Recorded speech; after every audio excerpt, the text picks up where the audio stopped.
It's a Mailbag Monday. We've got your questions about Grayson Rodriguez versus Yuri Perez and much more. Let's talk about it. You are Locked On MLB Prospects, part of the Locked On Podcast Network. Your team every day.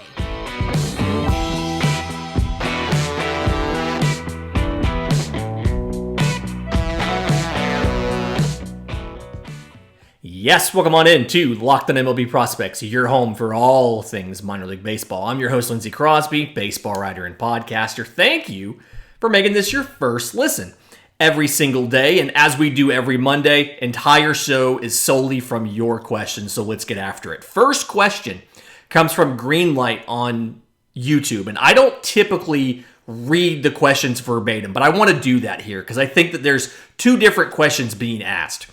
So, short version of my question is, why isn't Grayson Rodriguez rated higher? This was a comment left in response to the FanGraph Top 100 show we did last week, where Yuri Perez was named their number one pitching prospect. So, in the short version, the answer is Grayson Rodriguez is either the number one or number two pitching prospect among everybody that's reputable. Baseball America has him number 4 overall and number one pitcher. MLB Pipeline has him at number 4 overall and number 1 pitcher. Fangraphs has him at number 7 overall and number 2 pitcher. But I think the longer version of the question kind of illuminates a bigger conversation here. So here's the long version. According to Fangraphs, Yuri Perez has a 70 fastball, 60 slider, 60 changeup, and 50 curveball. While Rodriguez has a 70 fastball, 70 slider, 80 changeup, 60 curveball, 60 cutter. And the command difference is 70 versus 50 in favor of Perez, with the future value being 65 versus 60 in favor of Perez. Is control and command that important? It isn't like Rodriguez is walking people left and right in the minors. Does his arsenal mean nothing? Even in MLB Pipeline, where they give Rodriguez a 60 control, he's only a 60 overall, despite his pitches also being rated very highly there. What am I missing? It feels like there's something pretty important I'm not getting. So, thank you for the question. Very good question. A lot of layers here.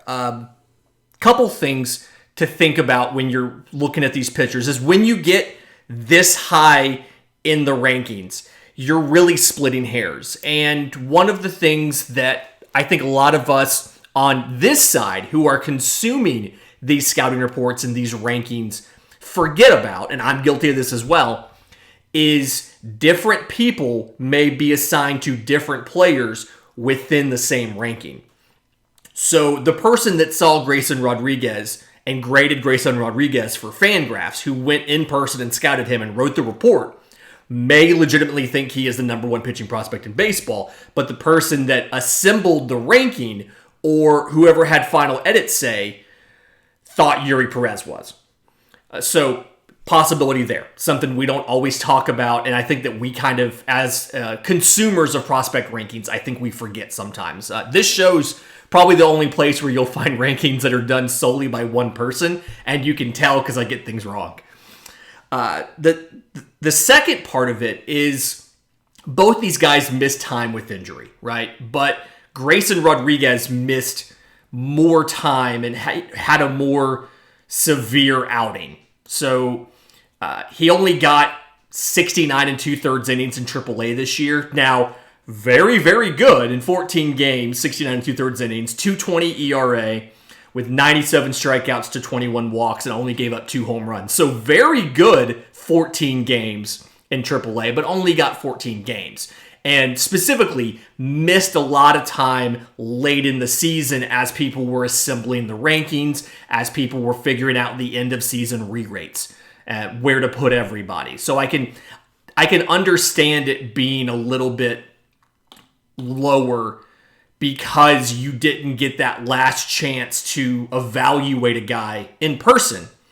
And so usually, like, for me personally, when I have a tie between two players, I'll default to, well, who did I get an in-person look at, and who am I relying on other people's views for? Or who did I get more in-person looks at, and I feel more confident about the projection I've put on them and the grade I've put on them. So I think that's possible as well. you're right in that the weapons for Grayson Rodriguez are fantastic. So I have the fastball and the slider as both a 70 grade. I have the changeup up there with it as well. I have it as a 70 grade simply because I don't give out a ton of 80 grades. But the fastball sits mid to high 90s. It's got elite levels of spin. He can put the fastball anywhere that he wants to. Any corner of the plate, righty, lefty, doesn't matter. The slider, a lot of late movement, and I like how he can manipulate it. He can change small things about his grip or the way he throws it to give it a slightly different movement profile based on who he's facing, a lefty versus a righter, or a fastball hitter versus a breaking ball hitter, things like that. The changeup, I do have it as a very, very good changeup. It kind of has like a screwball action to it, and he gets swings and misses on it against both lefties and righties. The curveball is, I think it's above average to plus. It's somewhere in there. It's not plus yet, but it could get there. He's been throwing it harder the last year and a half or so. The cutter, I think, is above average as well right now. And then the frame, obviously, he's got durability. He's got the size. The delivery is very repeatable. I like everything about Grayson Rodriguez. I think his command is plus. I think it's a 60 grade plus, or 60 grade command for me. I think one of the other factors is the Marlins have more of a reputation for developing pitchers than Baltimore does. And so, same time, if you have a tie between two players, I think the default is, well, look at the organization that they're in and the track record that organization has of developing pitchers. Now, I don't necessarily think that it's warranted to rate Miami maybe over Baltimore. I think what Baltimore's done to revamp the pitching, the pitching development since 2019 has been significantly underrated and something we need to talk about more. They brought in Chris Holt as director of pitching. He had been with Houston before this. They were working with the Wake Forest pitching lab. We've talked about them on the show in the past to do all of the biomechanical assessments. They've built their own pitching lab now. So MedStar Health, that's in Bel Air, Maryland. It is around the corner from Delmarva. It is 20 minutes away from Bowie. It is just outside Camden Yards. Short drive. They have a whole a pitching lab there. So they've got motion capture cameras, the markerless. You don't have to have the balls on your, like the little plastic balls on you. The camera can just watch you and pick it up. They've got TrackMan. They've got force plates, multiple force plates to come down on to measure everything. And then everything but the force plates is portable. And so they're building a replica of this lab at the spring training facility in Florida. And the idea is they can get every player in spring training, they can do an initial assessment, figure out where the player is, and then, depending on the development, every 4 to 8 weeks, bring them back either in Florida or in Baltimore, or technically Bel Air, and reevaluate them to see, are they improving on what we want them to improve on? Are they developing the way we want them to develop? Are they fixing the things we want them to fix? Are they optimizing their delivery? If something went wrong, can we go back and figure out where it is? So, love what Baltimore's doing. I honestly think Baltimore deserves to be in that top tier as far as organizations that can develop pitching. But obviously, you're going to have to see more of it at the big league level before people start acknowledging them as one of those top tier teams at developing pitchers. It's not just enough to see what John Means did and said, hey, we're good. We have to see more of it at the big league level. I think Grayson Rodriguez is going to be one of those guys where you're going to say, okay, obviously it's not just the player, it's also the development and getting these guys ready to pitch and getting them in the most optimal physical condition, biomechanical setup, and everything. In just a minute, I want to get to some questions about the Oakland A's that came out of last week's Farm Friday. If you haven't heard it, it's on all of our feeds from last Friday. We went through the entire farm system. But first, today's episode is brought to you by our friends at SimpliSafe. So I have SimpliSafe in my own home. This is something where, like, the numbers don't lie. In the last decade, over 4 million people have chosen SimpliSafe home security to protect their home. And you don't earn the trust of that many people without doing something right. They protect you with cutting-edge security technology powered by 24/7 professional monitoring agents who always have your back.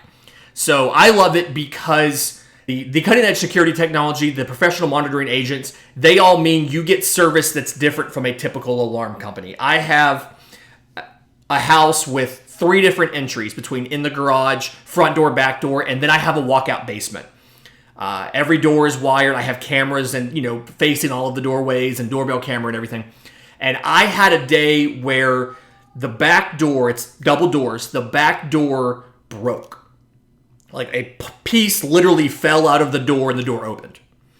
Not great, I know, but I got a call from SimpliSafe, and the monitoring agent called on the number that I had saved, so I knew it was SimpliSafe, and they said, your alarm is going off. It's the basement door.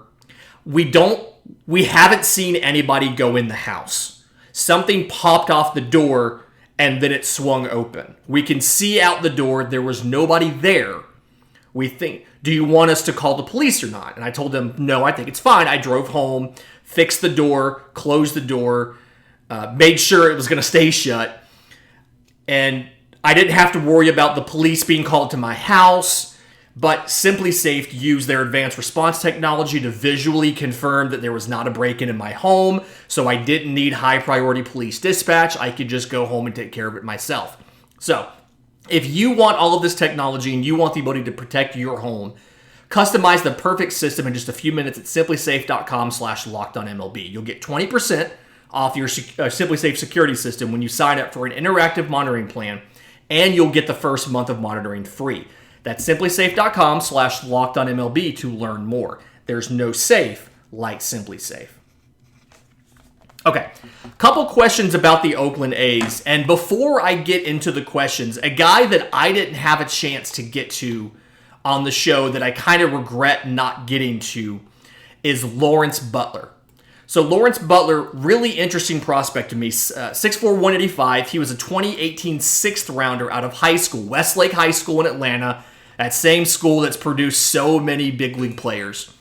And he's, depending on who you ask, he's somewhere top 10 to 15 in the system. Kind of had a breakout last year. He was a developmental prospect, a lot of strikeouts. He had great power last year. I think his slugging was just over 500 for the year. This year backed up a bit. Now he missed a little bit of time, but 81 games in high A, 270, 357, 468 across 81 games with 105 strikeouts to 40 walks. So the arm injury, I think, affected him more than just the time that he missed, but also at the plate. And so he's in the fall league right now.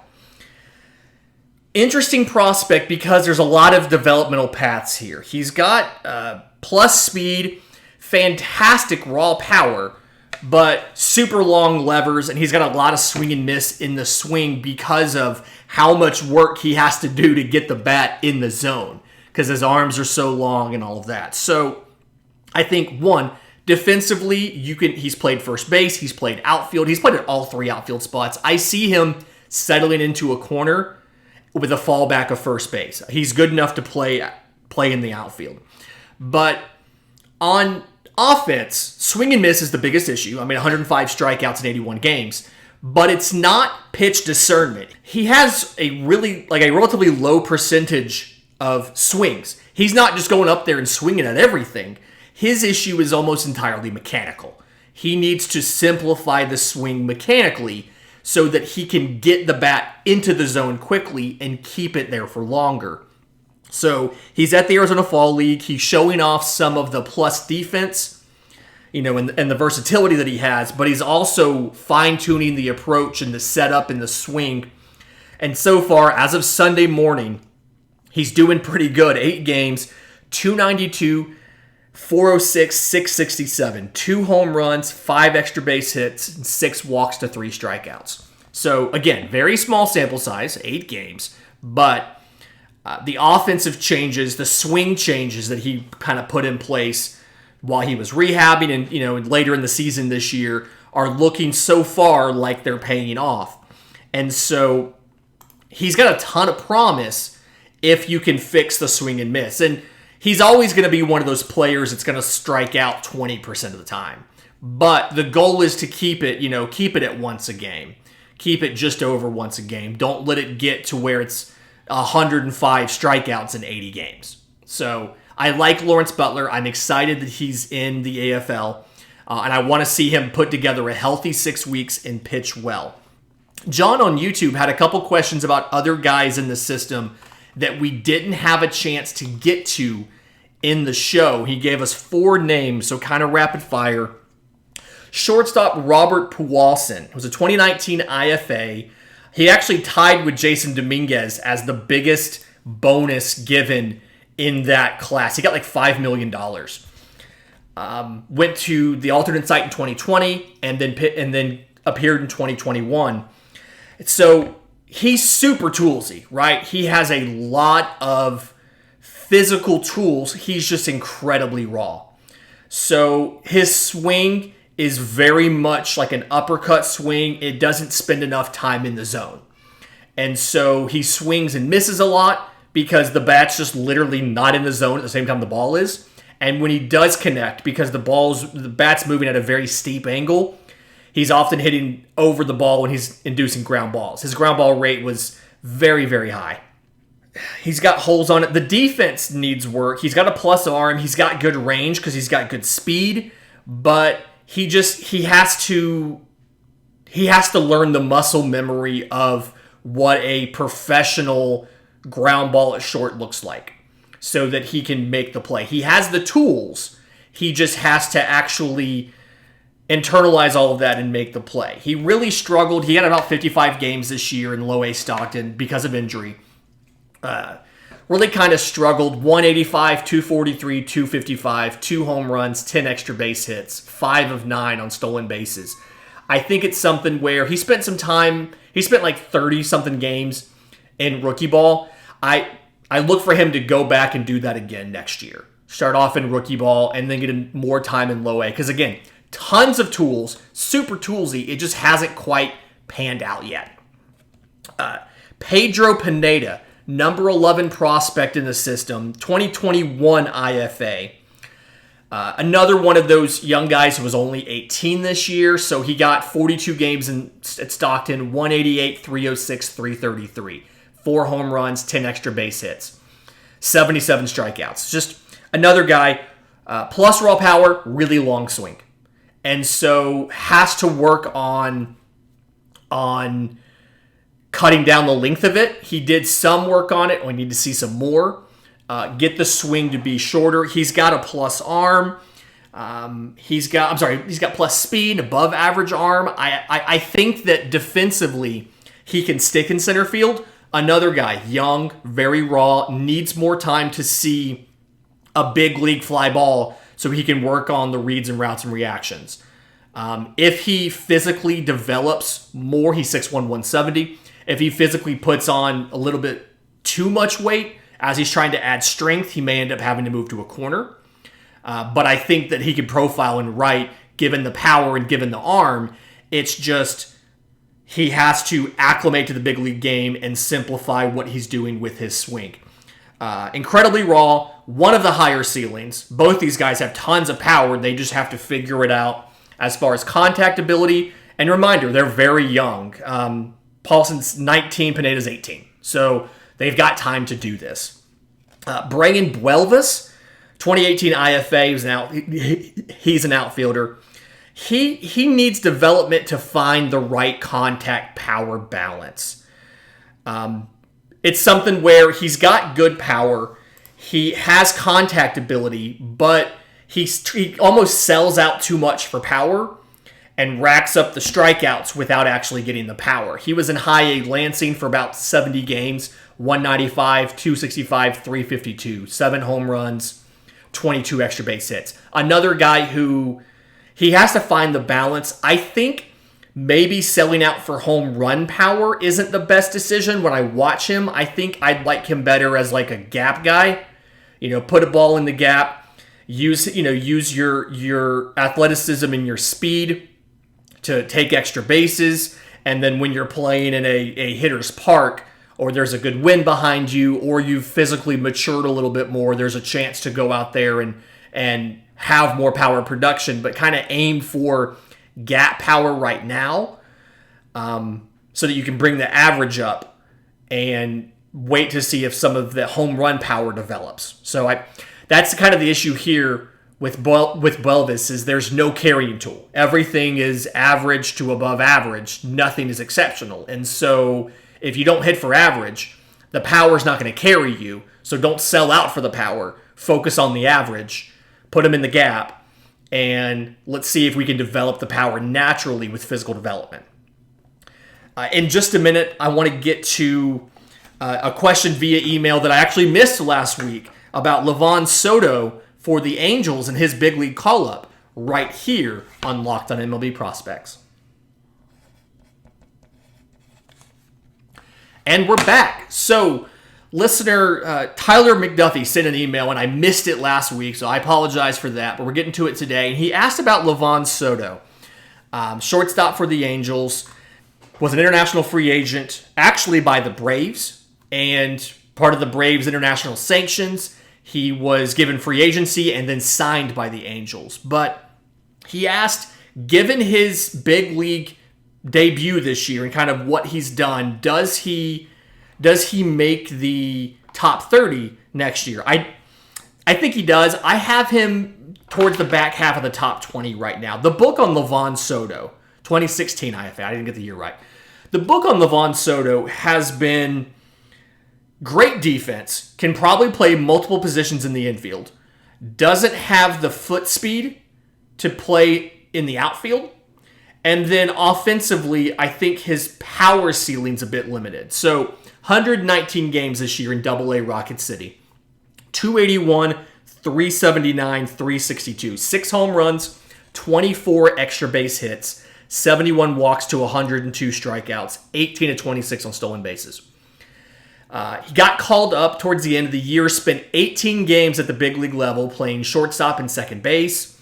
Looked very good defensively. I mean, looked the part of one of the best infield defenders in this system, but offensively as well. 400, 414, 582, 1 home run, 7 extra base hits, 2 walks to 13 strikeouts, 1 for 2 on stolen bases. I'm not going to say that a 120-point batting average jump is sustainable, but I do think that there is something to be said about moving to the big league ballpark versus the Southern League Double-A ballpark. We've talked about how the Southern League is a lot of pitcher-friendly parks. I don't have the exact park factors in front of me right now, but I do think that there is, seeing what he was able to do at the big league level as far as 582 slugging, provided that some of that stays next year. If he can get that slugging up to 400, he was at 362 last year, or 2022, this year, last year. How are we calling this? Tell me in the comments, should we call this last year or this year for 2022 production? If he can get the slugging up to 400, then I like him as having a chance to stick as a big league regular. He'd be a lighter hitting guy. He'd be towards the bottom of the order, but he could stick, and defensively can play multiple positions. He can play obviously short and second. He could play third for you. He could obviously fill in at first. Again, that's something a lot of guys can do. Not everybody, but a lot of guys can fill in at first or have done that in the past. But the whole thing here and the ultimate ceiling, the reason he's not going to be significantly higher than back half of the top 20 is because the power ceiling is still low and we don't necessarily know exactly where he's going to end up. So it's something we have to work on there. And then John on YouTube had a question. I talked about Indy Rodriguez, in my mind, being the catcher of the future for the Pirates. And he said, if that's the case, what happens to Henry Davis? Very good question. I think that Henry Davis has the athleticism to play somewhere else. I don't think it's a situation where he's stuck at DH. So, fantastic arm, but seeing his athleticism, seeing his speed, I legitimately think you could play Henry Davis in the outfield. I think Henry Davis could be something like a right fielder or left fielder. He got 2 games in right field with Altoona. I think he could be at least average defensively. But with the DH role, with the physical demands on catching, there absolutely is a path to have both of them at catcher. I could see Rodriguez being your starting catcher, getting 4 out of every 5 games, 5 games a week maybe, 4 games a week. I could see Davis getting a game or 2 behind the plate, getting 2 or 3 in the outfield, getting a DH day. So, and both of these guys playing full time. Ultimately, having more than one catcher is a good thing because it is so hard to find good catchers, especially good catchers that have offense. And so if you have the ability to play him enough to keep him comfortable at catcher, do it. But don't be afraid to let his primary position be something else. I think about a Dalton Varsho in Arizona. He can play catcher. There were stretches where they needed him behind the plate for 2 weeks, a week and a half, 3 weeks, whatever, because of injury. But outside of that, he was in the outfield and put up a career year, splitting his time between both positions. I think that Endy Rodriguez and Henry Davis, this is a good set. They're also in the system, in ideal parts of the system to kind of come up, have one of them come up, debut, and then have the other join them. So you don't have to carry 2 veteran catchers. You could have 1 veteran catcher and 1 guy, and when he's been up enough, then call the other. So absolutely a path to have both of these guys have full-time playing time in Pittsburgh, provided Davis can expand on that 2-game preview he had in right field. Fantastic week this week. We're debuting a new segment, Trade Block Thursday, where we go through and we pair up teams that have prospects with teams that have trade assets and solicit your ideas. If you have ideas on who the Rays should trade for Brown and Murphy from the Athletics, send them to me. I'm on Twitter at Crosby Baseball. Show's on Twitter at Locked On Farm, or you can email us, lockedonmlbprospects@gmail.com. We're getting to that on Thursday's show. We already have quite a few tweets that came in over the weekend for that, so send those in. And until we talk next time, this has been Locked On MLB Prospects.